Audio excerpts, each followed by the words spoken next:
To Leanne with that broadcast, as she said, we'll see you bright and early tomorrow morning live from Parliament for the breakfast opposed to the budget speech. A very good morning to you and thank you so much for joining us here on Morning Live. We're still tracking breaking news this morning. At least 5 police officers have been killed after gunmen attacked the police station in the small town of Ngcobo in the Eastern Cape. Details are still sketchy at the moment, but the SABC has learned that 3 officers died as they exchanged gunfire with their assailants. 2 other officers were also found dead near a high school. It's believed they were kidnapped by the assailants when their vehicle was hijacked. A massive manhunt is underway to find the assailants. The motive for the attack on the police station is unknown at this stage.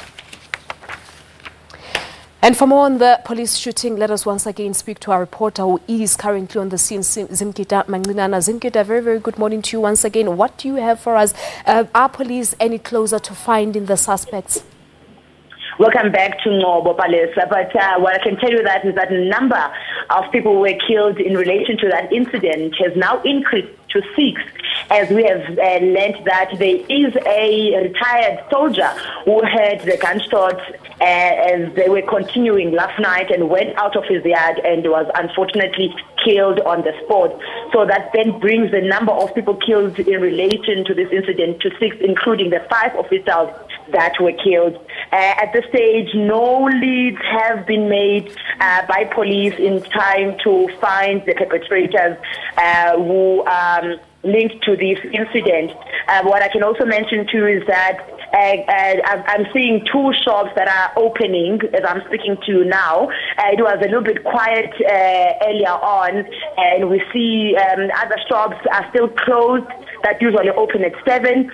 We see their employees outside the shop waiting for their employers to take a decision whether to open or not. The mood is very, very tense this morning here at Ngcobo. It's also tense outside Ngcobo near Nyanga Senior Secondary School because, as you mentioned, Palesa, 2 other officials were hijacked and their bodies were found near that high school.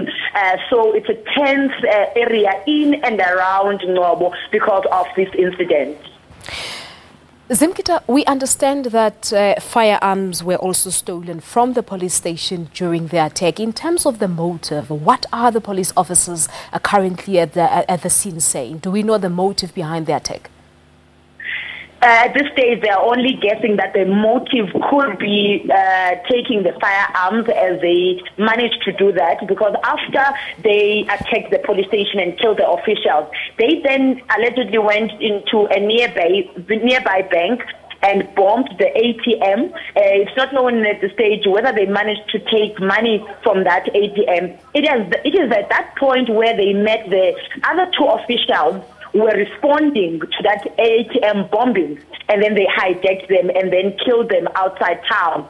So at this stage, they are thinking the motive was to take the firearms so that they can continue with a series of criminal elements around the Eastern Cape. All right, Zimkita, thank you so much for that update. We'll be crossing back to you here on Morning Live for the latest. Of course, numbers have actually got, that number has gone up now. It's now 6 police officers who've been killed in that attack that happened overnight in a police station in Ngcobo in the Eastern Cape.